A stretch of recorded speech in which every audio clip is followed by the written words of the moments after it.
Welcome everybody. हम प्रारंभ कर रहे हैं एक और इम्पोर्टेंट टॉपिक, और ये आपके नए सिलेबस के अंदर एक नया पॉइंट जुड़ा है जो कि है भौतिक व रासायनिक परिवर्तन। तो पदार्थों के भौतिक और रासायनिक परिवर्तन क्या है, उनके क्या क्या एग्जाम्पल्स होते हैं। ज़्यादा बड़ा टॉपिक नहीं है, लेकिन फिर भी आपको प्रकृति पता होनी चाहिए कि कौन से पदार्थ में जो होने वाला परिवर्तन है वो कैसे ज्ञात किया जाए कि भौतिक परिवर्तन है या रासायनिक परिवर्तन। अगर हम सरलतम शब्दों में कहें तो भौतिक और रासायनिक परिवर्तन को हम इस तरीके से प्रदर्शित कर सकते हैं कि भौतिक परिवर्तन, पदार्थ के भौतिक गुणों में होने वाले परिवर्तन को हम भौतिक परिवर्तन कहते हैं, जिसमें पदार्थ के संगठन तथा उसके रासायनिक सूत्र में किसी प्रकार का कोई परिवर्तन नहीं होता है, उसी को हम भौतिक परिवर्तन कहते हैं। लेकिन यदि पदार्थ के रासायनिक गुणों में अगर परिवर्तन होता है, पदार्थ का अणुसूत्र बदल जाता है, उसकी प्रकृति बदल जाती है, उसके गुणों में परिवर्तन हो जाता है, तो हम ऐसे परिवर्तन को रासायनिक परिवर्तन कहते हैं। अर्थात भौतिक गुणों में परिवर्तन भौतिक परिवर्तन, रासायनिक गुणों में परिवर्तन रासायनिक परिवर्तन। भौतिक परिवर्तन में यौगिक का अणुसूत्र परिवर्तित नहीं होता है, अवस्था परिवर्तित हो सकती है। लेकिन रासायनिक परिवर्तन में यौगिक का अणुसूत्र भी परिवर्तित हो जाता है, उसके रासायनिक गुण भी परिवर्तित हो जाते हैं। तो इन दोनों की पहचान कैसे करते हैं, ये प्रक्रिया हम इस टॉपिक के अंदर लेके प्रारंभ करते हैं। तो टॉपिक है पदार्थ या पदार्थों के भौतिक व रासायनिक परिवर्तन। परिवर्तन को प्रदर्शित करने के लिए पहला डायग्राम बहुत इंपॉर्टेंट है। अगर आप देखें तो फल के पकने की प्रक्रिया, राइपनिंग ऑफ फ्रूट, क्या है, ये रासायनिक परिवर्तन को प्रदर्शित करता है। यहां से अगर देखें तो कच्चे केले से लेकर के पकने और केले के खराब होने तक की प्रक्रिया जो है, ये सारे रासायनिक परिवर्तन को प्रदर्शित करते हैं। और रासायनिक परिवर्तन कभी भी रिवर्स डायरेक्शन में या प्रतिप दिशा में संपन्न नहीं होता है, अर्थात यह उत्क्रमणीय प्रकृति का नहीं होता है, अनुत्क्रमणीय प्रकृति का होता है। यानी कि पका हुआ केला वापस कच्चे केले में परिवर्तित नहीं हो सकता है, अतः यह रासायनिक परिवर्तन की श्रेणी में आता है। तो अब हम टॉपिक को प्रारंभ करते हैं, और टॉपिक के अंदर दो चित्र आपको दे रखे हैं, बहुत ही इंपॉर्टेंट है। जिसमें पहला चित्र दिया हुआ है जो फिजिकल चेंज को प्रदर्शित कर रहा है, लकड़ी है, लकड़ी को काटा जा रहा है। तो लकड़ी को काटने की प्रक्रिया के अंदर किसी भी प्रकार का कोई भी रासायनिक परिवर्तन नहीं होता है, यह केवल भौतिक परिवर्तन है। अर्थात लकड़ी टूट के दो या अधिक भागों में विभाजित करना या लकड़ी को काटना भौतिक परिवर्तन की या फिजिकल चेंज की श्रेणी में आता है। लेकिन यदि उसी लकड़ी को जला दिया जाए तो ये ऑक्सीकरण प्रक्रम होगा, और ऑक्सीकरण प्रक्रम में यौगिक का सूत्र परिवर्तित हो जाता है। लकड़ी में जो रासायनिक या कार्बनिक यौगिक हैं उनके सूत्र में बदलाव आ जाता है, इसलिए इसको हम क्या कहेंगे, रासायनिक परिवर्तन। तो लकड़ी का काटना भौतिक परिवर्तन है, लकड़ी का जलना रासायनिक परिवर्तन की श्रेणी में आता है। अगली प्रक्रिया की बात करें तो पहला टॉपिक है यहाँ पर भौतिक परिवर्तन। जैसे पहले बताया जा चुका है कि कोई भी दिए गए पदार्थ है, पदार्थ के गुणों के अंदर होने वाला जो भी भौतिक परिवर्तन है, उस भौतिक परिवर्तन को ही हम क्या नाम देते हैं, भौतिक परिवर्तन की श्रेणी में रखा जाता है। तो भौतिक गुणों में परिवर्तन भौतिक परिवर्तन कहलाता है। इसके अंदर एग्जाम्पल बहुत इंपॉर्टेंट है। पहला, पदार्थ की आकृति बदल जाए, जैसे काटने की प्रक्रिया में आकृति परिवर्तित होती है, ऐसे आयतन में परिवर्तन हो, या फिर अवस्था में परिवर्तन हो, ठोस, द्रव, गैस या बीईसी अवस्था में परिवर्तन, या फिर प्लाज्मा अवस्था में परिवर्तन हो जाए तो अवस्था परिवर्तन भी भौतिक परिवर्तन कहलाता है। इसी तरीके से रंग में परिवर्तन। अब ये एक चीज और ध्यान रखना, यहाँ पे रंग में परिवर्तन में यदि यौगिक का अणुसूत्र परिवर्तित हो जाता है तो रंग रासायनिक परिवर्तन में आ जाएगा, और अगर अणुसूत्र परिवर्तित नहीं होता है तो रंग वास्तव में भौतिक परिवर्तन को प्रदर्शित करता है। वैसे ये रंग बहुत कम ऐसे एग्जाम्पल हैं जिसमें भौतिक परिवर्तन को प्रदर्शित करेगा, रंग वास्तव में रासायनिक परिवर्तन की श्रेणी में आता है। लेकिन कुछ एग्जाम्पल ऐसे भी हैं जिसमें यह भौतिक परिवर्तन में आएगा, जो मैं प्रक्रिया के रूप में आपको बता दूंगा। जबकि अगर सामान्य रूप से देखें तो आप इस चीज को आप इग्नोर कर सकते हैं कि रंग में परिवर्तन है तो रासायनिक परिवर्तन की श्रेणी में ही आएगा। इसी तरीके से कठोरता में परिवर्तन आ जाए, या फिर घनत्व में बदलाव आ जाए, तरलता परिवर्तित हो जाए, अर्थात उसकी श्यानता कम या ज्यादा हो जाए, तो भी भौतिक परिवर्तन कहलाता है। इसी तरीके से क्वथनांक गलनांक में परिवर्तन ये भी भौतिक परिवर्तन की श्रेणी में आता है क्योंकि ये पदार्थ के गुणों को दर्शाता है। इसी तरीके से विलेयता या पदार्थ को घोलने की प्रक्रिया या घुलने की प्रक्रिया जो भी है वो भी यहाँ पर भौतिक परिवर्तन की श्रेणी में आती है, बहुत ही इंपॉर्टेंट है। तो भौतिक परिवर्तन में अगर ये सभी भौतिक गुण बदलते हैं, रंग को छोड़कर, ध्यान रखना रंग यहाँ वैसे स्पेशल में नहीं लिया जाता है, इसको मैं अगले रासायनिक अभिक्रियाओं के अंदर प्रदर्शित करूंगा। तो यहाँ रंग आप इग्नोर कर दें, कोई दिक्कत नहीं। कुछ एग्जाम्पल मैं अभी बताऊंगा जिसमें भौतिक परिवर्तन हो सकता है, लेकिन रंग में परिवर्तन वास्तविक रूप से हम रासायनिक परिवर्तन की श्रेणी में रखेंगे।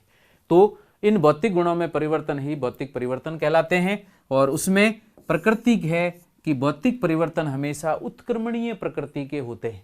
100% तो नहीं, लेकिन पदार्थ की संरचना में या आयतन में या उसके अवस्था में परिवर्तन हो रहा है तो उत्क्रमणीय प्रकृति का होता है। अब आप कहेंगे कि कागज को यदि मैं काट करके रख देता हूं तो क्या यह उत्क्रमणीय प्रक्रम है? बिल्कुल है। अगर कागज को वापस गीला करके वापस आप पुनः कागज की श्रेणी में लाना चाहें तो हम उसे वापस लुगदी बना करके पुनः कागज के उसी रूप में परिवर्तित कर सकते हैं और वहां पर यह उत्क्रमणीय प्रकृति में आता है। लकड़ी को काट के वापस उसी श्रेणी में सामान्य प्रक्रिया से नहीं लाया जा सकता है, लेकिन फिर भी यह रासायनिक गुणों में परिवर्तन नहीं हो रहे हैं, इसलिए इसको हम भौतिक परिवर्तन की श्रेणी में रखते हैं। एक और प्रक्रिया इंपॉर्टेंट है कि अवस्थाओं का अंतः परिवर्तन। सबसे अधिक जो सवाल पूछा जाता है वो इसी पॉइंट पे है कि पदार्थ की अवस्था कौन कौन सी है, ठोस अवस्था है या द्रव अवस्था है या गैस अवस्था है या इसके बाद की अवस्था के अंदर हम प्लाज्मा अवस्था कहते हैं। तो ये सभी अवस्थाओं का यदि अंतः परिवर्तन देखा जाए तो एक अवस्था का दूसरी में परिवर्तन, या इसी को मैं रिवर्स डायरेक्शन में प्रदर्शित कर दूं तो ये सभी अंतः परिवर्तन भौतिक परिवर्तन है और इनको हम भौतिक परिवर्तन की श्रेणी में रखते हैं। तो भौतिक परिवर्तन पदार्थ के भौतिक गुणों में परिवर्तन हो, अवस्था परिवर्तित होती हो, लेकिन रासायनिक सूत्र में या संगठन में कोई परिवर्तन नहीं हो तो उसे हम भौतिक परिवर्तन कहते हैं। सेकंड पार्ट आता है रासायनिक परिवर्तन, केमिकल चेंज। और सीधे सी बात कहें तो पदार्थों के रासायनिक गुणों में परिवर्तन होता है तो ऐसे परिवर्तनों को हम रासायनिक परिवर्तन कहते हैं। अब रासायनिक गुण कौन कौन से हैं वो इंपॉर्टेंट है और वो याद है तो हम रासायनिक परिवर्तन ज्ञात कर सकते हैं। और सरलतम शब्दों में कहें तो यौगिक के निर्माण की प्रक्रिया कहें या फिर किसी भी रासायनिक अभिक्रिया की बात करें, रासायनिक अभिक्रियाएं ही वास्तव में रासायनिक परिवर्तन को प्रदर्शित करती है। ये मेजर टॉपिक और है, अगले क्लास के अंदर वापस हम इसको प्रदर्शित करेंगे। अभी यहाँ इन सिंपल सा ध्यान रखें, रासायनिक अभिक्रिया द्वारा यदि किसी नए पदार्थ का निर्माण होता है तो इस प्रकार के परिवर्तन को हम रासायनिक परिवर्तन कहते हैं। रासायनिक परिवर्तन की प्रक्रिया चेक करें तो रासायनिक अभिक्रिया होती है तथा बंध विन्यास में परिवर्तन होता है या पुनर्विन्यास भी हो सकता है, और इन प्रक्रियाओं के द्वारा यदि नया पदार्थ बने तो इस प्रकार के परिवर्तन को रासायनिक परिवर्तन कहते हैं। रासायनिक परिवर्तन में संगठन बदलता है, इसलिए उसके रासायनिक सूत्र में भी बदलाव आ जाता है। तो रासायनिक अभिक्रियाओं को ही रासायनिक परिवर्तन कहा गया है। अगली प्रक्रिया देखें, भौतिक परिवर्तन हमने लिया था। भौतिक परिवर्तन उत्क्रमणीय प्रकृति का होता है, लेकिन रासायनिक परिवर्तन अनुत्क्रमणीय प्रकृति का होता है। जैसे अभी एग्जाम्पल लिया था, लकड़ी के जलने की प्रक्रिया, दूसरा फल के पकने की प्रक्रिया, और ये दोनों ही क्या हैं? रासायनिक परिवर्तन है जो कि अनुत्क्रमणीय प्रकृति के होते हैं। अर्थात रासायनिक परिवर्तन हमेशा ही अनुत्क्रमणीय या इररिवर्सिबल नेचर का होता है। इसी तरीके से एग्जाम्पल अगर आप देखें तो अभिक्रियाशीलता या हम रिएक्शन कह सकते हैं, किसी पदार्थ की अभिक्रियाशीलता में कोई रिएक्शन हो रही है तो अभिक्रिया वास्तव में रासायनिक परिवर्तन है। इसी तरीके से ऑक्सीकारक अपचयक प्रकृति, कोई भी पदार्थ यदि ऑक्सीकारक और अपचयक प्रकृति प्रदर्शित कर रहा है तो वो भी रासायनिक अभिक्रिया का हिस्सा है, रासायनिक परिवर्तन में आएगा। ऐसे ही संघटन, इसको कहते हैं कंपोजिशन।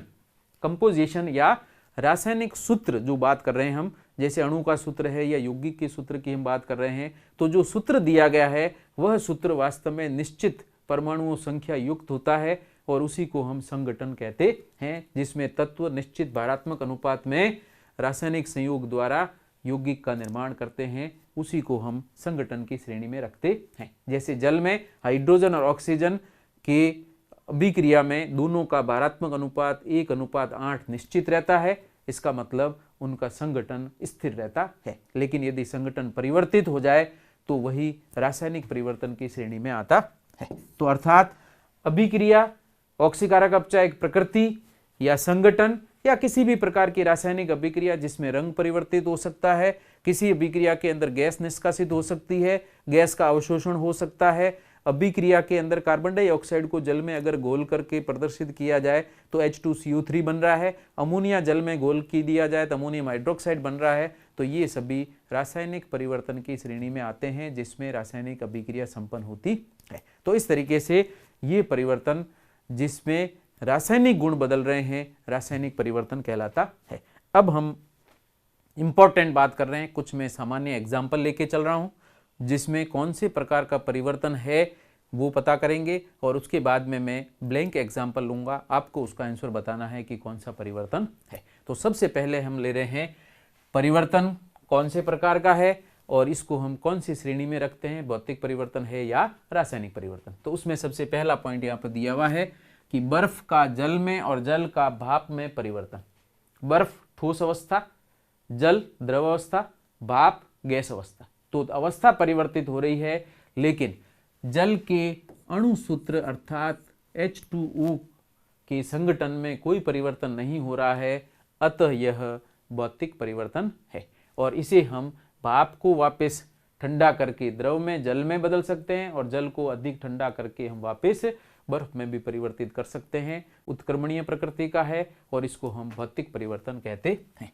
सेकंड बात करें, अवस्था अगर कोई भी बदलती है, ये ऊपर का ही एग्जाम्पल है, ठोस का द्रव में, द्रव का गैस में, गैस का प्लाज्मा में परिवर्तन होना, ये भी एक तरह से अवस्था परिवर्तन है। और सामान्यतः हम यहाँ पर प्लाज्मा अवस्था की बात नहीं करते हैं, केवल ठोस, द्रव और गैस अवस्थाओं के अंतर परिवर्तन की बात करते हैं और यही भौतिक परिवर्तन कहलाता है। तो सेकंड भी यहाँ पर भौतिक परिवर्तन है जो अवस्था परिवर्तन कहलाता। अब तीसरा इंपॉर्टेंट है, दहन जो दिया गया है या इसको हम कहते हैं कंबशन, दहन या कंबशन। तो किसी भी पदार्थ को यदि जलाया जाता है, जैसे मैं कोक को जलाता हूं तो ऑक्सीजन के साथ दहन की प्रक्रिया में यह कार्बन डाइऑक्साइड या कार्बन मोनोऑक्साइड में बदलता है। O2 का संगठन परिवर्तित हो गया, कार्बन के साथ संयोजित हुआ, कार्बन के साथ ऑक्सीजन जुड़ रही है तो यहाँ पर भी संगठन परिवर्तित हो रहा है। अतः दहन की प्रक्रिया हमेशा ही रासायनिक परिवर्तन कहलाती है क्योंकि ये रासायनिक अभिक्रिया को दर्शाता है।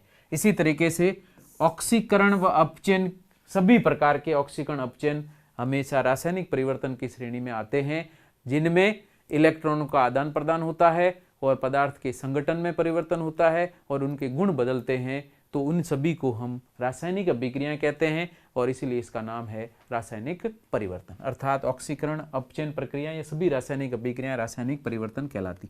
एक ये बेस्ट एग्जाम्पल है जो आपको ध्यान में रखना है, कई बार एग्जाम में पूछा गया है कि मोमबत्ती का जलना कौन से प्रकार का परिवर्तन है। तो स्पेशल रूप से ध्यान रखें कि मोमबत्ती जलाते समय मोमबत्ती ठोस अवस्था में या मोम ठोस अवस्था में है और गर्म होकर के मोम पिघल रहा है और पिघलने के बाद में फिर यह उस लौ के साथ में जब जलता है तो उसमें ऑक्सीकरण की प्रक्रिया संपन्न होती है। तो एक तो अवस्था ठोस से द्रव बदली और द्रव फिर वाष्प में परिवर्तित हुआ या जलने के अंदर कार्बन डाइऑक्साइड और H2O में परिवर्तित हुआ।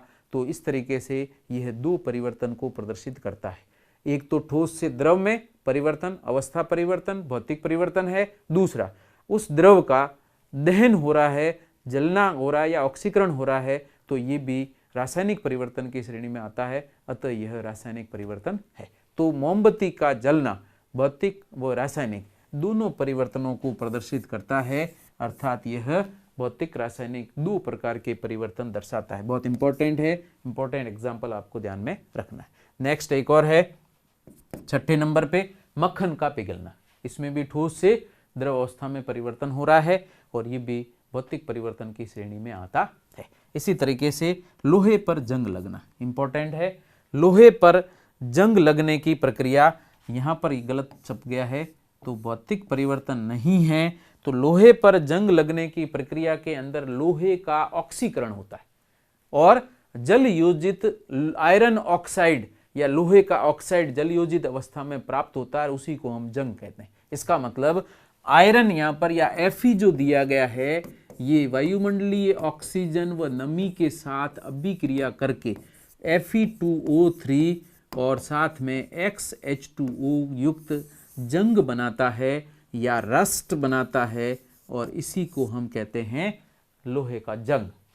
आयरन ऑक्साइड XH2 है, इसी को रस्ट या जंग कहा जाता है। और चूंकि इसमें आयरन का संगठन परिवर्तित हो रहा है या कह सकते हैं आयरन का ऑक्सीकरण हो रहा है, तो इस प्रकार के परिवर्तन को हम क्या नाम देंगे?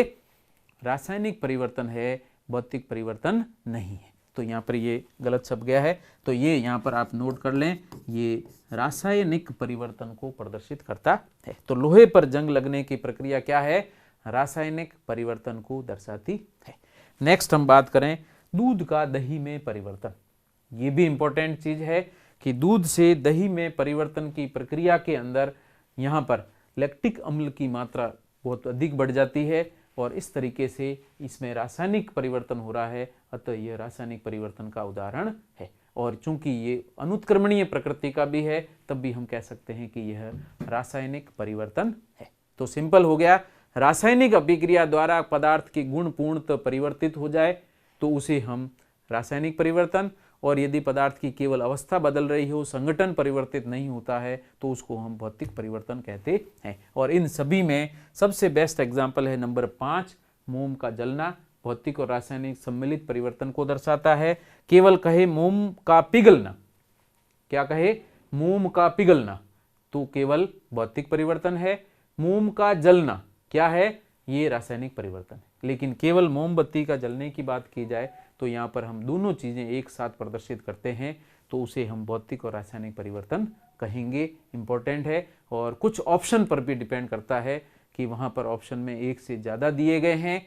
जैसे मान लो भौतिक और रासायनिक अलग अलग जगह दिए हैं, तो रासायनिक परिवर्तन टिक करके आना ज्यादा सही आंसर वही माना जाएगा। लेकिन यदि ऑप्शन में भौतिक दिया हुआ है, रासायनिक दिया हुआ है, तीसरे में लिखा 1 और 2 दोनों, तो आपका सही उत्तर कौन सा होगा? तीसरा, जिसमें भौतिक परिवर्तन भी शामिल है, रासायनिक परिवर्तन भी शामिल है। और अगर अलग अलग दिए हैं तो फिर आप इसको केवल रासायनिक परिवर्तन लिखें, क्योंकि जलने की प्रक्रिया में ऑक्सीकरण संपन्न हो रहा है, जो कि रासायनिक परिवर्तन को दर्शाता है। नेक्स्ट हम बात करते हैं, एग्जाम्पल्स हैं। अब आपको ध्यान रखना है कि यह किस श्रेणी में आएगा, कौन से प्रकार का परिवर्तन है, याद रखना है। मैं लेता हूं पहला लिखा हुआ जल का वाष्पीकरण। क्या प्रक्रिया है? सबसे पहले पहचाने, जल का वाष्पीकरण है, अर्थात इसमें द्रव किसमें परिवर्तित हो रहा है? गैस अवस्था में परिवर्तित हो रहा है, अतः इसे हम क्या कहेंगे? भौतिक परिवर्तन कहा जाता है। सेकंड बात करें, विद्युत अपघटन। विद्युत अपघटन क्या होता है कि किसी भी विद्युत अपघटय युक्त विलयन में विद्युत धारा प्रवाहित करने पर, अर्थात आयनों युक्त विलयन या द्रव में विद्युत धारा प्रवाहित करने पर आयन विपरीत इलेक्ट्रोडों पर जाकर उदासीन होकर निक्षेपित होते हैं, तत्व में परिवर्तित होते हैं। तो इस प्रक्रिया में रासायनिक परिवर्तन हो रहा है, जिसमें एनोड पर ऑक्सीकरण और कैथोड पर अपचयन संपन्न होता है। चूंकि ये ऑक्सीकरण अपचयन प्रक्रिया है, अतः इसे हम रासायनिक परिवर्तन कहते हैं। अर्थात विद्युत अपघटन क्या है? रासायनिक परिवर्तन है। क्यों है रासायनिक परिवर्तन? क्योंकि यहाँ पर विद्युत धारा के द्वारा हम आयनों को तत्वों में परिवर्तित करते हैं, जो कि ऑक्सीकरण अपचयन प्रक्रम को दर्शाता है। एनोड पर ऑक्सीकरण, कैथोड पर अपचयन हो रहा है, और ऑक्सीकरण अपचयन जो कि रासायनिक परिवर्तन है, इलेक्ट्रॉनों का आदान प्रदान हो रहा है, तो इस प्रकार से हम इसको रासायनिक परिवर्तन कहते हैं। तो विद्युत अपघटन क्या है? रासायनिक परिवर्तन है। इसी तरीके से कह सकते हैं, विद्युत अपघटन के द्वारा हम चांदी की चीज पर या किसी धातु पर किसी अन्य धातु की परत चढ़ाते हैं, तो विद्युत लेपन कहा जाता है। तो विद्युत लेपन भी रासायनिक परिवर्तन की श्रेणी में आता है, ये भी ध्यान रखना। तो विद्युत लेपन भी रासायनिक परिवर्तन है, क्योंकि उसमें धातु या धातु के जो आयन है, ये आयन अपचयित होकर के निक्षेपित होते हैं, अर्थात रासायनिक परिवर्तन होता है। तो विद्युत लेपन भी रासायनिक परिवर्तन कहलाता है। अब अगली चीज है घुलनशीलता, सॉल्युबिलिटी की बात करें। नमक को जल में घोल दिया जाए, शक्कर को जल में घोल दिया जाए, घोलने की प्रक्रिया में केवल अणु अलग अलग हो रहे हैं, आयन अलग अलग हो रहे हैं, जलयोजित अवस्था में परिवर्तित होते हैं, सूत्र में कोई परिवर्तन नहीं होता है, इलेक्ट्रॉन का कोई आदान प्रदान नहीं होता है, ऐसी स्थिति में यह भौतिक परिवर्तन कहलाता है। तो सिंपल सी बात है, घुलनशीलता में यहाँ पर बात कर रहा हूँ ठोस की द्रव में विलेयता को अगर हम घुलनशीलता कहें तो यह कौन से प्रकार का परिवर्तन है, भौतिक परिवर्तन की श्रेणी में आता है। लेकिन अगर मैं ये कह देता हूं कार्बन डाइऑक्साइड को जल में घोला जाए तो, चूंकि कार्बन डाइऑक्साइड जल में घुल करके H2CO3 बना देती है, ठीक है। इसी तरीके से अमोनिया को जल में घोल दिया जाए तो अमोनियम हाइड्रोक्साइड बनता है। तो ऐसी स्थिति के अंदर हम इसे रासायनिक परिवर्तन की श्रेणी में रखते हैं, जिसमें विलायक और विलेय अभिक्रिया कर ले, रासायनिक अभिक्रिया हो जाए तो रासायनिक परिवर्तन, कोई अभिक्रिया नहीं हो, केवल जल योजन या विलायक योजन हो तो उसे भौतिक परिवर्तन कहा जाता है। नेक्स्ट है फलों का सलाद में परिवर्तन। हम केवल फल को क्या कर रहे हैं, काट के सलाद में परिवर्तित कर रहे हैं, उसके सूत्र या संगठन में कोई परिवर्तन नहीं होता है, स्वाद में कोई परिवर्तन नहीं होता है। सलाद को काटे बिना अगर फल को खा लिया जाए तो भी स्वाद वही रहेगा, काटने के बाद खाया जाए तब भी स्वाद में कोई परिवर्तन नहीं है, अतः यह भौतिक परिवर्तन की श्रेणी में आता है। सेकंड, भौतिक परिवर्तन। इसी तरीके से ये फलों का लिखा हुआ है, तो फलों का जूस बनाने की प्रक्रिया, उसमें भी हम फल को पिंच करके अंदर से जूस निकाल रहे हैं, लेकिन वहां पर भी किसी प्रकार का कोई रासायनिक परिवर्तन नहीं होता है। प्राप्त होने वाला फल का रस भी या जूस भी वास्तव में क्या है, वही गुण प्रदर्शित करता है जो कि फल के गुण है। तो ऐसी स्थिति में यह फलों के जूस बनने की प्रक्रिया भी क्या है, भौतिक परिवर्तन है। लेकिन फल के जूस के किण्वन की प्रक्रिया द्वारा उसमें एल्कोहल उत्पन्न कर देने की प्रक्रिया, फलों के जूस के सड़ने की प्रक्रिया, अपघटन की प्रक्रिया, ये रासायनिक परिवर्तन में आएगा। केवल फलों का जूस निकालने की प्रक्रिया किस में रखी जाती है, ये रखी जाती है भौतिक परिवर्तन में। पदार्थ के संगठन में परिवर्तन नहीं होता है। ऐसे ही लकड़ी या कागज का जलना, ये अपन पहले भी ले चुके हैं। जलने की प्रक्रिया में ऑक्सीकरण हो रहा है और इसे हम क्या नाम देते हैं, रासायनिक परिवर्तन कहा जाता है। ऐसे ही तेल व पेट्रोल का दहन, तो यहाँ पर भी रासायनिक परिवर्तन है, क्योंकि यहाँ पर भी ऑक्सीकरण प्रक्रिया द्वारा तेल और पेट्रोल जो कि हाइड्रोकार्बन है, कार्बन डाइऑक्साइड और जल में परिवर्तित होते हैं, अतः यह रासायनिक परिवर्तन में आता है। तो सभी प्रकार के ऑक्सीकरण अपचयन रासायनिक परिवर्तन कहलाते हैं। ऐसे ही फ्रूट मिक्स बनाना, काफी सारे फलों को काट के इकट्ठा करके उनको मिश्रण कर देना, मिला लेना, इसमें भी किसी प्रकार का कोई रासायनिक परिवर्तन नहीं होता है। तो ये भी फ्रूट मिक्स बनाने की प्रक्रिया भौतिक परिवर्तन कहलाती है। और लास्ट में है काटना तोड़ना। काटना जैसे लकड़ी को काटने की प्रक्रिया है, ठीक है, प्लास्टिक है उसको काट दिया जाए तो काटने की प्रक्रिया।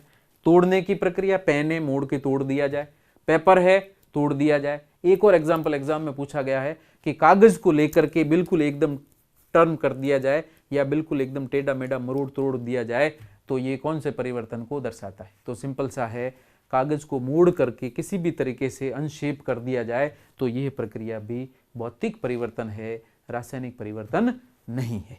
तो काटने और तोड़ने की प्रक्रिया भी भौतिक परिवर्तन है, रासायनिक परिवर्तन नहीं है। क्लियर है। पेपर को फाड़ना रासायनिक भौतिक परिवर्तन है, रासायनिक परिवर्तन नहीं है, ठीक है। पेपर को एकदम मिक्स करके कचरे के डिब्बे में डाल देना, उसमें भी पदार्थ के गुणों में कोई परिवर्तन या कागज के गुणों में कोई परिवर्तन नहीं होता है, ये भी भौतिक परिवर्तन कहलाता है। अब कुछ एग्जाम्पल और हैं, आप इसके अंदर आंसर निकाल के चेक करके करें क्या स्थिति है। वापिस है मोड़ना और पीसना। शक्कर को पीस करके कितना बारीक चूर्ण कर दीजिए, गुणों में कोई परिवर्तन नहीं होगा। हल्दी ले लीजिए, मिर्ची ले लीजिए, धनिया मसाला ले लीजिए, गरम मसाला ले लीजिए, काली मिर्च का पेस्ट पाउडर बना दीजिए, गुणों में कोई परिवर्तन नहीं होता है, रासायनिक प्रकृति नहीं बदलती है, तो मोड़ना और पीसना यह भौतिक परिवर्तन की श्रेणी में आता है। तो मोड़ने और पीसने की प्रक्रिया क्या है? भौतिक परिवर्तन की श्रेणी में आती है। ऐसे ही मिश्रित करना, मिलाना आपस में, कोई गुणों में अगर रासायनिक अभिक्रिया नहीं हो रही है तो केवल मिश्रण करने की प्रक्रिया या मिश्रित करने की प्रक्रिया भी भौतिक परिवर्तन है, रासायनिक परिवर्तन नहीं है। इसी तरीके से अब मिश्रित में भी क्या मिला रहे हैं वो ध्यान रखना होगी। एग्जाम्पल और ले रहा हूं मैं, नमक व मिर्च को मिला दिया जाए, कोई परिवर्तन नहीं होगा। ठीक है, अगर मैं पानी लेकर के नमक और मिर्ची मिला करके पेस्ट घोल बना देता हूं, कोई परिवर्तन नहीं हो रहा है, रासायनिक गुणों में कोई परिवर्तन नहीं हुआ, अतः यह केवल भौतिक परिवर्तन की श्रेणी में आता है। तो इसको भी हम भौतिक परिवर्तन कहते हैं। अब आप एक और चीज है, मिलाने के अंदर एक एग्जाम्पल लिया है, अम्ल और क्षार को मिला दिया जाए। तो अम्ल क्षार की अभिक्रिया में क्या होता है? उदासीनीकरण। उदासीनीकरण में प्रक्रिया या प्रकृति बदल जाती है, स्वतंत्र आयन है संयोजित हो जाते हैं, तो इसे हम क्या नाम देंगे? अब ये रासायनिक परिवर्तन है और इसे हम उदासीनीकरण अभिक्रिया कहते हैं। अगर आपको ध्यान हो तो अम्ल और क्षार मिला दिया जाए तो क्या कहलाता है? उदासीनीकरण अभिक्रिया। और चूंकि ये रासायनिक अभिक्रिया है अतः इसे हम रासायनिक परिवर्तन कहते हैं। तो इंपॉर्टेंट ध्यान रखना, अम्ल और क्षार को मिलाया जाए तो यह रासायनिक परिवर्तन है, जबकि केवल मिश्रण बनाया जाए या मिश्रित किया जाए दो या अधिक पदार्थों को तो वो भौतिक परिवर्तन की श्रेणी में आता है। इसलिए कहा है किसको मिलाया गया है, तो उसके आधार पर हमें प्रकृति ध्यान रखनी है। अम्ल क्षार को मिलाए, उदासीनीकरण अभिक्रिया, और अगर उदासीनीकरण अभिक्रिया है तो अभिक्रिया और रासायनिक अभिक्रिया है तो ये अपने आप ही रासायनिक परिवर्तन को दर्शाएगी। आप सिंपल सा कोई भी एग्जाम्पल लीजिए, HCl को NaOH के साथ मिलाइए और बनता क्या है? H2 और NaCl बनता है। तो इसमें आयनों के अंदर एक्सचेंज हो रहा है, NaCl वापस प्राप्त किया जा सकता है, लेकिन HCl और इनको वापस मूल अवस्था प्राप्त नहीं किया जा सकता क्योंकि H2 निर्मित हो जाता है। तो ऐसी स्थिति में यह रासायनिक परिवर्तन की श्रेणी में आता है। ऊर्ध्वपातन किसे कहते हैं? ठोस अवस्था का पदार्थ गर्म करने पर सीधे ही यदि गैस में बदल जाए और गैस ठंडा करने पर पुनः ठोस में परिवर्तित हो जाए तो इस प्रक्रिया को हम क्या कहते हैं? ऊर्ध्वपातन कहा जाता है। और चूंकि इसमें केवल अवस्था बदल रही है, सूत्र में कोई परिवर्तन नहीं हो रहा है, तो इसे हम क्या कहेंगे? भौतिक परिवर्तन कहते हैं। जैसे आयोडीन प्लेट में लेकर रखने पर वाष्पीकृत हो रही है या ऊर्ध्वपातित हो रही है, अमोनियम क्लोराइड या नौसादर ऊर्ध्वपातित हो रही है, या बेंजोइक एसिड का ऊर्ध्वपातन हो रहा है, या कपूर का ऊर्ध्वपातन हो रहा है, नेफ्थलीन का ऊर्ध्वपातन हो रहा है, तो ये सभी अवस्था परिवर्तन के प्रक्रम है। तो इसको हम क्या नाम देंगे? भौतिक परिवर्तन कहा जाता है। ऐसे ही अगला एक और शब्द है संक्रमण। यहां पर मैं अवस्था संक्रमण की बात कर रहा हूं, इलेक्ट्रॉनिक संक्रमण भी आप ले सकते हैं, क्योंकि इलेक्ट्रॉनिक संक्रमण में एक कोष से दूसरे कोष में इलेक्ट्रॉन स्थानांतरित हो रहा है, लेकिन नाभिक संयोजन में कोई परिवर्तन नहीं हो रहा है, नाभिक की आकर्षण में हल्का सा परिवर्तन होता है। ऐसी स्थिति में संक्रमण, चाहे इलेक्ट्रॉनिक संक्रमण हो या अवस्था संक्रमण हो, जैसे यदि कार्बन का अपर रूप हीरा किसमें परिवर्तित हो जाए? ग्रेफाइट में, तो इसे हम क्या नाम देते हैं? अपर रूप का संक्रमण कहा जाता है। जैसे गंधक की बात की जाए, रोम्बिक गंधक का मोनोक्लिनिक गंधक में परिवर्तन संक्रमण कहलाता है। तो चूंकि एक ही तत्व के दो भिन्न भिन्न भौतिक अवस्थाओं का अंत परिवर्तन हो रहा है, तो इसे हम भौतिक परिवर्तन कहते हैं, अर्थात संक्रमण या ट्रांजिशन भौतिक परिवर्तन की श्रेणी में आता है। तो यहाँ पर यह किस श्रेणी में रखा जाएगा? भौतिक परिवर्तन की श्रेणी में रखा जाता। तो संक्रमण भौतिक परिवर्तन है, इलेक्ट्रॉनिक संक्रमण भी है तो भी भौतिक परिवर्तन की श्रेणी में आता है, और इलेक्ट्रॉन का एक कोष से दूसरे कोष में स्थानांतरण संक्रमण कहलाता है। तो इलेक्ट्रॉनिक संक्रमण भी भौतिक परिवर्तन में ही आएगा। संगठन परिवर्तन, कंपोजिशन बदल जाए, तो संगठन परिवर्तन में यौगिक बनते हैं या उनके अणुसूत्र परिवर्तित होते हैं, और चूंकि अणुसूत्र में बदलाव रासायनिक अभिक्रिया द्वारा संपन्न होता है, अतः इसे हम रासायनिक परिवर्तन कहते हैं। तो संगठन में परिवर्तन कंपोजिशन चेंज होना क्या है, रासायनिक परिवर्तन कहलाता है। ऐसे ही गलन, गलन की प्रक्रिया के अंदर क्या होता है, ठोस दिया गया है, गर्म करने पर यह द्रव में बदलता है, तो ठोस से द्रव में परिवर्तन केवल अवस्था परिवर्तन है, तो गलन की प्रक्रिया वास्तव में क्या है, भौतिक परिवर्तन कहलाता है। जैसे आइसक्रीम का पिघलना भौतिक परिवर्तन है, लेकिन उसके रासायनिक गुणों में कोई बदलाव नहीं आता है, तो अर्थात गलन की प्रक्रिया भौतिक परिवर्तन की श्रेणी में आती है। इसी तरीके से वाष्पन, वाष्पन के अंदर क्या होता है, द्रव अवस्था किस में बदलती है, वाष्प या गैस में परिवर्तित होती है, तो इस परिवर्तन को भी हम क्या कहेंगे, भौतिक परिवर्तन कहते हैं। तो आप काफ़ी सारे एग्जाम्पल इसमें लिए गए हैं जिससे हम बता सकते हैं कि यह परिवर्तन भौतिक है या रासायनिक है। क्लियर है, इंपॉर्टेंट है। और कुछ एग्जाम्पल और हैं, तो देखते हैं। कुछ एग्जाम्पल हैं, अब आप एक बार चेक करके देखें कि ये कौन से परिवर्तन की श्रेणी में आते हैं। इसको स्टॉप करिए, एक बार इसके आंसर बताइए और मैं इनके उत्तर आपको दे रहा हूँ। तो पहला है यहाँ पे अवक्षेपण कहा गया। क्या लिखा गया है, अवक्षेपण, प्रेसिपिटेशन। प्रेसिपिटेशन की प्रक्रिया के अंदर यदि मान लीजिए मैं Cu2+ की बात करता हूं और ये S2- के साथ संयोजित होता है, तो विलेयता में परिवर्तन द्वारा यह कॉपर और सल्फाइड मिल करके CuS अवक्षेप बनाते हैं। ऐसे ही NaCl में सिल्वर नाइट्रेट मिलाने पर AgCl का अवक्षेप बनता है। अब उस अवक्षेप को पुनः आप चाहें तो AgNO3 और NaCl में परिवर्तित नहीं कर सकते हैं, अतः अनुत्क्रमणीय प्रकृति है, अतः इसे हम क्या कहेंगे, अवक्षेपण रासायनिक परिवर्तन की श्रेणी में आता है। तो अवक्षेपण यहाँ पर क्या है, रासायनिक परिवर्तन है। ऐसे ही यदि आसवन की बात की जाए, तो आसवन की प्रक्रिया में क्या होता है, पदार्थ को गर्म करके हम वाष्प में बदलते हैं, वाष्प को संघनित करके पुनः द्रव में परिवर्तित करते हैं। तो द्रव का वाष्प में, वाष्प का वापस द्रव में परिवर्तन आसवन डिस्टिलेशन कहलाता है। अर्थात यहाँ पर भी अवस्था बदल रही है, तो यह भी यहाँ पर क्या कहलाएगा, भौतिक परिवर्तन है। अवस्था बदल रही है, संगठन में कोई परिवर्तन नहीं होता है। लेकिन यदि मैं एग्जांपल लेता हूँ, एनिलीन की बात की जाए, ग्लिसरीन की बात की जाए, अगर इसको सामान्य दाब और दाब की उपस्थिति में यदि वाष्पीकृत किया जाए, तो चूंकि यह अपने क्वथनांक पर जाकर विघटित हो जाते हैं, तो अगर विघटित हो रहे हैं तो यह रासायनिक परिवर्तन होगा, और विघटित नहीं हो रहा है तो यह भौतिक परिवर्तन की श्रेणी में आएगा। लेकिन अगर आपको सिंपल सी बात करें, स्पेशल एग्जांपल न जाएं, तो हमेशा ही आसवन की प्रक्रिया भौतिक परिवर्तन ही होगी। अवस्था द्रव से वाष्प और वाष्प से वापस द्रव में परिवर्तन है, भौतिक परिवर्तन कहलाता है। तो आसवन क्या है, द्रव है, लिक्विड स्टेट है, लिक्विड से गैस में बदल रहे हैं, गैस वापस किस में बदल रही है, लिक्विड में।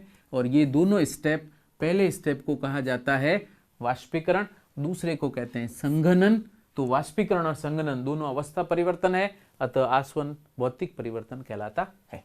ऐसे ही जल अपघटन की बात की जाए, तो ये जल अपघटन हाइड्रोलिसिस रिएक्शन है। तो ऐसी स्थिति में जल अपघटन रासायनिक परिवर्तन कहलाता है। और इसमें जल अपघटन उसी को कहा जाएगा जिसमें दिया गया क्रियाकारक जल के साथ अभिक्रिया करके अन्य उत्पाद बनाता है, उसी को हम जल अपघटन कहते हैं। जैसे लवण जल अपघटन आपने पढ़ रखा है, तो लवण जल अपघटन भी एक तरह से रासायनिक परिवर्तन है। लेकिन जल अपघटन किसको कहा जाता है, अगर मैं प्रबल अम्ल और प्रबल क्षार से बने हुए लवण को जल में घोलता हूं, तो वहां पर जल अपघटन नहीं होगा। लेकिन यदि दोनों जो घटक हैं लवण के, उसमें एक प्रबल और दूसरा अगर दुर्बल है, चाहे अम्ल हो क्षार हो कोई दिक्कत नहीं, प्रबल और दुर्बल है तो, और दोनों दुर्बल है तो भी हम इन प्रक्रिया के अंदर अपघटन शब्द काम में लेते हैं। तो यह सभी रासायनिक या लवण जल अपघटन कहलाते हैं, और जल अपघटन वास्तव में रासायनिक परिवर्तन होता है। तो यहाँ पर जल अपघटन रासायनिक परिवर्तन है, लेकिन शर्त क्या है, NaCl को जल में घोला जाए, तो चूंकि वहां पर लवण जल अपघटन नहीं होता है, विलयन के पीएच में कोई परिवर्तन नहीं होता है, अतः NaCl को जल में घोलने पर पीएच अपरिवर्तित रहने के कारण यह लवण जल अपघटन नहीं है, अर्थात प्रबल अम्ल और प्रबल क्षार से बने लवणों का लवण जल अपघटन नहीं होता है। अर्थात NaCl के लवण का जल में घोलने पर लवण जल अपघटन नहीं हुआ, केवल विलयन बन रहा है, विलेयता की श्रेणी में आता है, भौतिक परिवर्तन है। लेकिन यदि मैं सोडियम एसीटेट को जल में घोलूं तो यहां पर जो विलेयता आएगी वो लवण की प्रकृति के अनुसार लवण का जल अपघटन है, और जल अपघटन है तो रासायनिक परिवर्तन में आएगा। इसलिए अंदर की बात आपको पता होनी चाहिए, क्योंकि हमारे कोर्स में है लवण, तो लवण के जल अपघटन भी आपको बताए जा चुके हैं। ठीक है, तो ऐसी स्थिति में ये परिवर्तन इंपॉर्टेंट है, आपको ध्यान रखना है कि कौन से लवण का जल अपघटन होगा और कौन से का नहीं होगा। जिनका लवण जल अपघटन हो रहा है वे रासायनिक परिवर्तन है, नहीं होता है तो भौतिक परिवर्तन की श्रेणी में आएगा। ऐसे ही ये प्रक्रिया मैं बता चुका हूं, विद्युत लेपन भी रासायनिक परिवर्तन की श्रेणी में आते हैं। इसी तरीके से कैसे क्यों आते हैं उसकी प्रक्रिया में बता चुका हूं। यदि मुझे कहीं पर कॉपर का लेपन करना है तो कॉपर को आयन के रूप में लिया जाएगा, जलयोजित आयन, फिर विद्युत की उपस्थिति के अंदर हम इसका लेपन करेंगे तो यह इलेक्ट्रॉन ग्रहण करके कॉपर धातु के रूप में निक्षेपित होगा किसी अन्य पदार्थ पर जो कि कैथोड के रूप में निर्मित है, तो कैथोड पर जाकर निक्षेपित होगा, और अतः चूंकि इसमें 2+ आयन शून्य आवेश में परिवर्तित हो रहा है, ऑक्सीकरण अंक के अंदर कमी हो रही है, अतः यह अपचयन प्रक्रम है। तो अपचयन है रासायनिक परिवर्तन की श्रेणी में आएगा। ऐसे ही किण्वन, अभी कहा था किण्वन या फर्मेंटेशन में पदार्थ का संगठन परिवर्तित होता है। जैसे ग्लूकोज या शर्कराओं के किण्वन की प्रक्रिया द्वारा यदि हम एल्कोहल बना रहे हैं तो चूंकि शर्करा का सूत्र अलग है, रासायनिक सूत्र, एल्कोहल का रासायनिक सूत्र अलग है, तो किण्वन और फर्मेंटेशन रासायनिक परिवर्तन की श्रेणी में आते हैं। बहुत ही इंपॉर्टेंट एग्जाम्पल है, ये जरूर ध्यान रखना। तो किण्वन रासायनिक परिवर्तन की श्रेणी में आता है। जैसे दूध का दही में परिवर्तन रासायनिक परिवर्तन है, किण्वन की श्रेणी में हम रख सकते हैं। तो ऐसे ही स्कंदन, अब स्कंदन है क्या, ये प्रकृति आपको ध्यान रखनी। तो दो चीजें, एक पहले आया था अवक्षेपण, ठीक है, अवक्षेपण की प्रक्रिया के अंदर क्या होता है, कोई भी विलयन है, विलयन में आयनों को या अतिरिक्त आयनों को मिला करके आयनिक गुणनफल को विलेयता गुणनफल से बढ़ा करके हम अवक्षेपण की प्रक्रिया संपन्न करते हैं। जबकि स्कंदन की प्रक्रिया में कोलॉइड है, उसके कोलॉइडी कणों को हम संयोजित करके या उसके ऊपर उपस्थित आवेश को उदासीन करके कोलॉइडी कणों को संयोजित करके फिर उसको ठोस अवस्था में परिवर्तित करते हैं, विलयन से पृथक करते हैं, या प्रक्षिप्त अवस्था है या प्रावस्था जो दी गई है उसको हम अलग कर रहे हैं प्रक्षेपण माध्यम से, तो यही प्रक्रिया स्कंदन कहलाती है। ठीक है, तो विलयन से ठोस परिवर्तित करना या विलयन में उपस्थित विलेय को ठोस में बदलना क्या कहलाता है, अवक्षेपण। और कोलॉइड में जो प्रक्षेप प्रावस्था है उसको प्रक्षेपण माध्यम से अलग करना, ठोस में परिवर्तित करके, तो वह प्रक्रिया क्या कहलाती है, स्कंदन कहलाती है। तो यहां पर स्कंदन प्रक्रम वास्तव में क्या हो जाएगा, यहां पर केवल हम आयनिक अवस्था को परिवर्तित कर रहे हैं, चूंकि यह अनुत्क्रमणीय प्रकृति की है तो इसे भी हम रासायनिक परिवर्तन कहते हैं। जैसे अवक्षेपण भी रासायनिक परिवर्तन था, तो स्कंदन भी रासायनिक परिवर्तन की श्रेणी में आता है। जैसे दूध क्या है, कोलॉइड है, दूध में यदि नींबू डाल दिया जाए या इसमें खट्टा पदार्थ डाल दिया जाए तो ये दूध फट करके किस में बदल जाए, पनीर में परिवर्तित होता है, प्रोटीन इसमें से सेपरेट हो जाती है। तो ये प्रक्रिया भी क्या है, अनुत्क्रमणीय प्रक्रम है, और इसी को हम स्कंदन कहते हैं। तो स्कंदन क्या है, रासायनिक परिवर्तन होता है। जैसे कहा जाए दूध से पनीर का निर्माण, तो दूध से पनीर बनने की प्रक्रिया स्कंदन है, रासायनिक परिवर्तन की श्रेणी में आती है। बहुत खास है, ये ध्यान। ऐसे ही किसी भी चीज को सड़ने की प्रक्रिया में भी ऑक्सीकरण या अपचयन संपन्न होता है, तो ऐसी स्थिति में यह भी रासायनिक अभिक्रिया है, तो इसको भी हम क्या कहते हैं, रासायनिक परिवर्तन कहते हैं। तो इस तरीके से काफी सारे इंपॉर्टेंट एग्जाम्पल्स हमने यहाँ पर ले रखे हैं। कुछ और एग्जाम्पल हैं वो मैं देखता हूँ, इसके एग्जाम्पल आप चेक करें। अब मैं थोड़ा फास्ट लेता हूँ, कंप्लीट करें। पहला, खाना पकाने की क्रिया या कुकिंग प्रोसेस। और कुकिंग प्रोसेस में हम करते क्या हैं, पदार्थों को मिला करके कॉलोइड में बदलते हैं। कुकिंग में यही प्रक्रिया की जाती है। कॉलॉइड एकदम समांगी कॉलॉइड बना हुआ है या एक वास्तविक सिंपल कॉलॉइड बना हुआ है तो ऐसी स्थिति विषमांगी रहेगा। विषमांगी कॉलॉइड यदि बना हुआ है तो उसका टेस्ट अलग आता है। तो ऐसी स्थिति में यहाँ पर पकाने की प्रक्रिया या कॉलॉइड निर्माण की प्रक्रिया वास्तव में क्या है, रासायनिक परिवर्तन है। तो खाना पकाने की प्रक्रिया किस में आएगी, रासायनिक परिवर्तन की श्रेणी में आती है, जिसमें कॉलॉइड निर्मित किए जाते हैं। चाहे सब्जी का सूप बना रहे हैं तो कॉलॉइड बनाए जाते हैं, ठीक है। रोटियां बनाने में बना रहे हैं तो भी इसमें कॉलॉइड अवस्था को लेकर हम सेक के वापस परिवर्तित करके काम में लेते हैं। ऐसे ही है जंग लगने की प्रक्रिया, हो रखा है, बता रखा है। जंग में लोहे पर जंग लगने की प्रक्रिया कहे या किसी भी धातु पर जंग लगने की प्रक्रिया कहे तो ये सभी प्रक्रियाएं रस्टिंग जो भी हैं सारे एक रासायनिक परिवर्तन है, ऑक्सीकरण प्रक्रम के रूप में संपन्न होते हैं। तो ये भी रासायनिक परिवर्तन है। ऐसे ही रंग में परिवर्तन, ये वापस इंपॉर्टेंट आया है। उधर भौतिक परिवर्तन में लिख गया था, गलत था, लेकिन वहां कुछ अलग परिवर्तन की बात करें। लेकिन यहाँ रंग परिवर्तन सामान्यतः यदि मैं अवक्षेप के रूप में देखता हूँ या पोटेशियम परमैंगनेट के बैंगनी रंग को वियोजित या विरंगित कर दिया जाए या रंग को हटा दिया जाए या रंग उड़ा दिया जाए तो रंग में परिवर्तन। ऐसे ही अवक्षेपण के अंदर भी रंग जो आते हैं। तो इस तरह की सारी प्रक्रियाएं जिनमें रंग परिवर्तित हो रहे हैं, चाहे आप हाइड्रोजन और आयोडीन की अभिक्रिया के द्वारा जो रंग उत्पन्न हो रहा है उसको हल्का कर रहे हैं HI के निर्माण की प्रक्रिया के द्वारा, क्योंकि ये उत्क्रमणीय प्रक्रम है तो H2 और I2 की अभिक्रिया से HI के निर्माण की प्रक्रिया में आयोडीन कुछ मात्रा में रहती है और कुछ HI में परिवर्तित हो जाती है। तो HI और H2 का कोई रंग नहीं, लेकिन I2 की मात्रा घटने से रंग हल्का हो जाता है, तो यहाँ पर भी रंग परिवर्तन है। तो ये भी एक रासायनिक परिवर्तन की श्रेणी में आता है। तो सिंपल सा आप ध्यान रखें, रंग में परिवर्तन रासायनिक परिवर्तन की श्रेणी में लिखा जाएगा। तो यह रासायनिक परिवर्तन है। और रासायनिक अभिक्रियाओं के अंदर अभी हम नेक्स्ट में रासायनिक परिवर्तन और रासायनिक अभिक्रिया आगे लेंगे। तो रासायनिक समीकरण और रासायनिक अभिक्रियाओं में रंग परिवर्तन भी रासायनिक अभिक्रिया की पहचान के लिए काम में लिया जाता है। चाहे वो लेड और आयोडीन की अभिक्रिया से पीले रंग के लेड आयोडाइड का निर्माण हो, चाहे सोडियम क्रोमेट का निर्माण हो, चाहे पोटेशियम परमैंगनेट का निर्माण हो, जिनमें रंग बन रहा है, रंग है उसको हटा रहे हैं, तो भी सूचक के रंग में परिवर्तन को भी हम इसी श्रेणी में रखते हैं। तो अर्थात रंग परिवर्तन रासायनिक परिवर्तन की श्रेणी में आता है, ठीक है।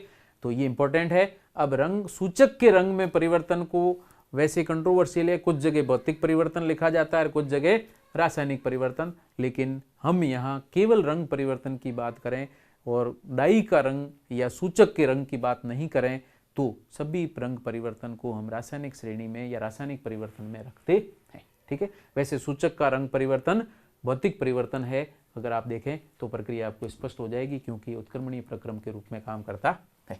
ऐसे ही गंध में परिवर्तन, जैसे सिंपल सा सल्फाइड आयनों के परीक्षण के लिए हम दिए गए लवण में यदि तनु H2SO4 मिलाते हैं तो H2S की गंध आती है। तो यहाँ पर भी क्या हो रहा है, सल्फाइड आयन हाइड्रोजन से अभिक्रिया करके H2S गैस बनाते हैं जिसकी विशिष्ट गंध है, ठीक है। तो गंध में परिवर्तन भी क्या है, रासायनिक परिवर्तन की श्रेणी में आता है, ठीक है। गंध नहीं, गंध में परिवर्तन है तो रासायनिक परिवर्तन की श्रेणी में आएगा।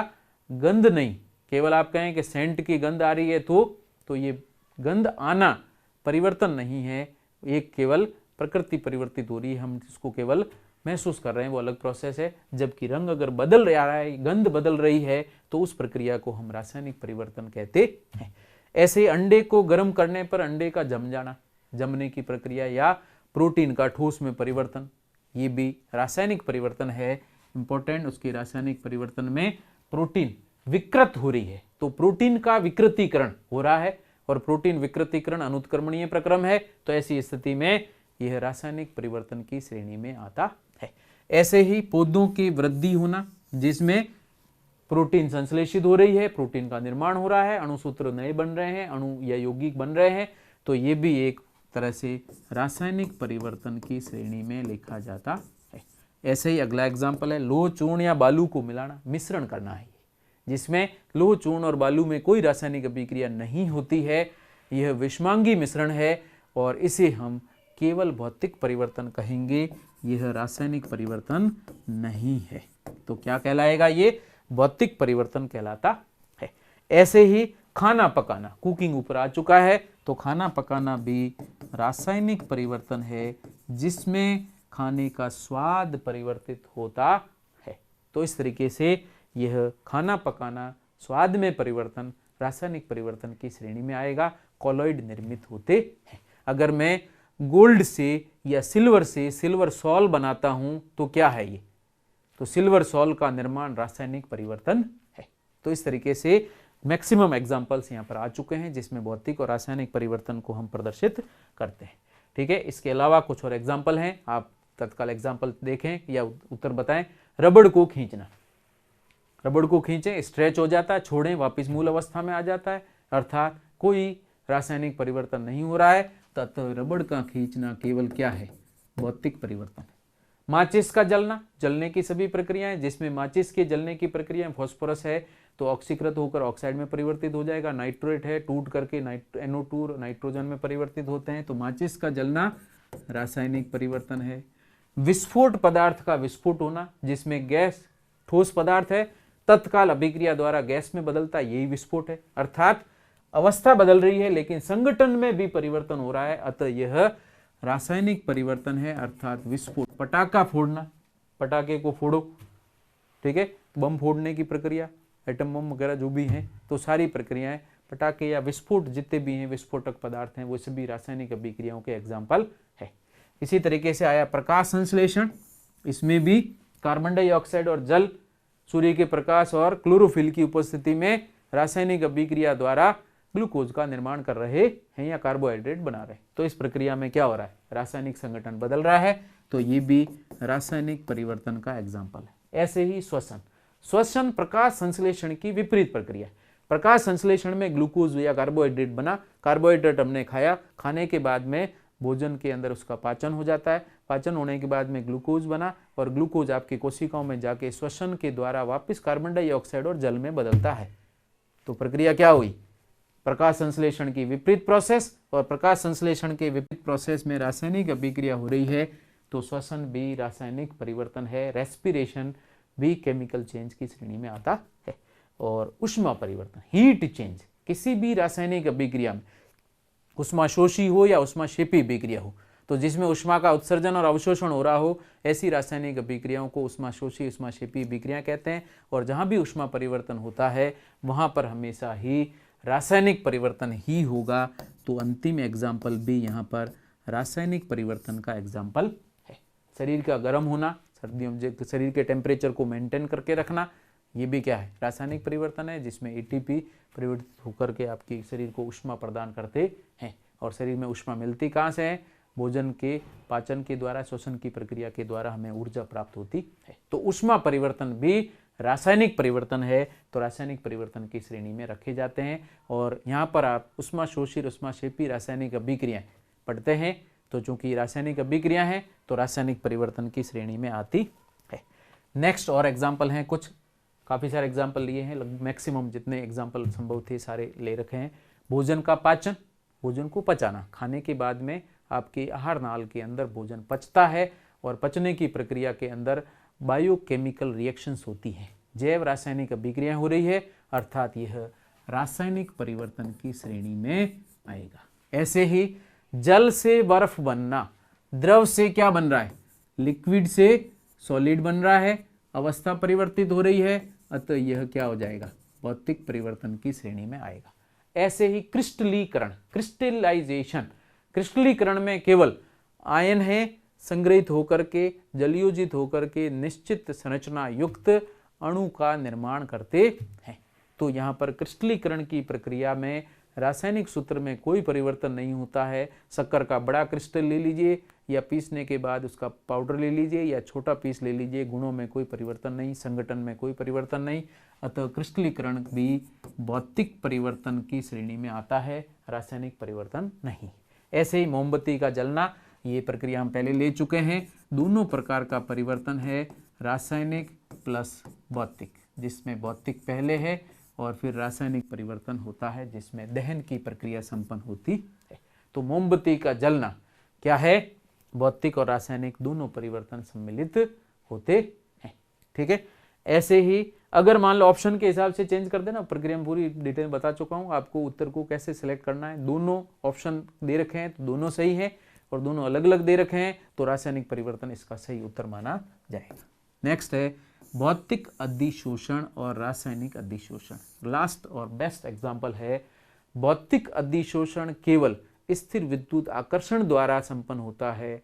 ऐसी स्थिति में यह नाम से भी आप पता लगा सकते हैं कि यह भौतिक परिवर्तन होगा। ठीक है, कांच के गिलास में या गिलास के अंदर ठंडा जल लेने पर कांच की सतह के ऊपर नमी एकत्रित हो जाती है और ये अधिशोषण है। तो ऐसी स्थिति में यह केवल भौतिक परिवर्तन है, अर्थात जल वाष्प है वो ठंडी सतह पर आकर के अधिशोषित हो रही है और फिर द्रव में बदल रही है, तो गैस से द्रव में परिवर्तन हो रहा है। अतः यह केवल भौतिक परिवर्तन है, रासायनिक परिवर्तन नहीं है। नेक्स्ट है रासायनिक अधिशोषण, जिसमें अधिशोषक और अधिशोष्य के मध्य रासायनिक बंध निर्मित होते हैं और रासायनिक बंधों के द्वारा नए उत्पाद निर्मित होते हैं। तो ऐसी स्थिति में रासायनिक अधिशोषण रासायनिक परिवर्तन की श्रेणी में आता है। जैसे निकल की सतह पर एल्कीन और हाइड्रोजन के अधिशोषण के द्वारा अभिक्रिया होकर के क्या बनता है, एल्केन बनते हैं। तो ऐसी स्थिति में रासायनिक अभिक्रिया संपन्न हो रही है, तो इस प्रकार के परिवर्तन को हम रासायनिक अधिशोषण कहते हैं। केवल एक पदार्थ का भी अधिशोषण होगा तो एल्कीन भी निकल पर अधिशोषित होती है, तो उनके मध्य रासायनिक बंध बनते हैं। तो ऐसी स्थिति में भी यह रासायनिक परिवर्तन ही कहलाएगा, भौतिक परिवर्तन नहीं है। तो रासायनिक अधिशोषण रासायनिक परिवर्तन है, भौतिक अधिशोषण भौतिक परिवर्तन की श्रेणी में आता है। ठीक है, और केवल अधिशोषण शब्द आ जाए तो सिंपल सा है, अधिशोषण का मतलब है पृष्ठ पर या किसी भी ठोस की सतह पर किसी गैस के पदार्थ का, द्रव पदार्थ का आकर जुड़ना, आकर्षण बल के द्वारा जुड़ना अधिशोषण कहलाता है। तो उसके लिए हम केवल अधिशोषण पूछे तो भौतिक परिवर्तन है, और नाम अलग दिया हो तो आपको पता रखना है कि रासायनिक है या भौतिक है। तो केवल अधिशोषण कहे भौतिक परिवर्तन, भौतिक अधिशोषण भौतिक परिवर्तन, रासायनिक अधिशोषण रासायनिक परिवर्तन। केवल अधिशोषण कहे तो केवल भौतिक परिवर्तन ही लिखा जाएगा, उसमें रासायनिक अभिक्रिया आपको मान के नहीं चलना है। क्लियर है? तो इस तरीके से एक और पॉइंट आपको नीचे दिया गया है, इसका उत्तर बताएं। देखिए क्या लिखा है, टिंडल प्रभाव प्रदर्शित होता है।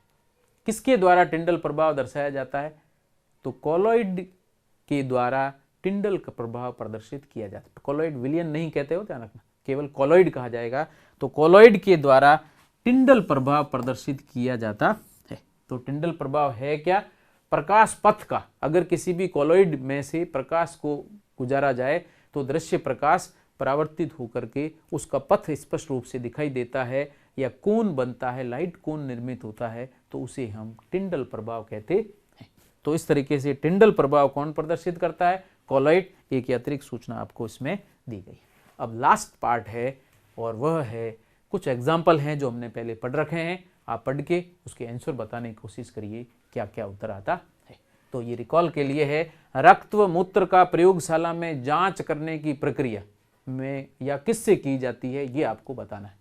तो यहाँ पर रक्त और मूत्र का प्रयोगशाला में जांचना कौन सी प्रक्रिया के द्वारा संपन्न होता है? तो यहाँ पर हम प्रदर्शित करते हैं अपकेंद्रण के द्वारा, हम इसको प्रदर्शित करते हैं। इसी तरीके से नेक्स्ट बात देखें, रक्त में नशीले पदार्थों को पृथक करना हो रक्त से, तो उसको पृथक करने के लिए हम यहाँ पर वर्णलेखिकी का उपयोग करते हैं। ये इंपॉर्टेंट है, कंपटीशन में पूछे गए सवाल हैं। वर्णलेखिकी या क्रोमेटोग्राफी, तो दोनों ध्यान रखना। रक्त और मूत्र का प्रयोगशाला में जांच करना है तो अपकेंद्रण की प्रक्रिया सेंट्रीफ्यूगेशन द्वारा करते हैं, और रक्त में नशीले पदार्थों को पृथक करना हो तो हम वर्णलेखिकी या क्रोमेटोग्राफी का उपयोग करते हैं। दोनों इंपॉर्टेंट पॉइंट है, ध्यान रखना। ऐसा ही एसीटोन और जल का पृथक्करण करना, दोनों द्रव है, द्रव मिश्रित अवस्था में है और समांगी मिश्रण बना रहे हैं। तो ऐसी स्थिति में इन दोनों को पृथक करने के लिए क्या प्रक्रिया काम आएगी? आसवन। अगर सिंपल दिया गया है तो आसवन आपका सही उत्तर है, लेकिन अगर आसवन के अलग अलग पार्ट दिए हुए हैं, साधारण आसवन है, प्रभाजी आसवन है, कम दाब निम्न दाब पर आसवन है, भापी आसवन है, तो ऐसी स्थिति में ऑप्शन कौन सा होगा? तो आपको इनके क्वथनांक याद रखने हैं। अगर क्वथनांक पता है तो हम इसका आंसर बिल्कुल इजीली दे सकते हैं। और यहाँ पर अगर आप देखें तो इसका क्वथनांक लगभग 56 डिग्री सेंटीग्रेड और इसके जल के क्वथनांक की बात करें तो ये लगभग 100 डिग्री सेंटीग्रेड। इनके क्वथनांकों के अंदर अंतर 25 डिग्री से ज़्यादा का है।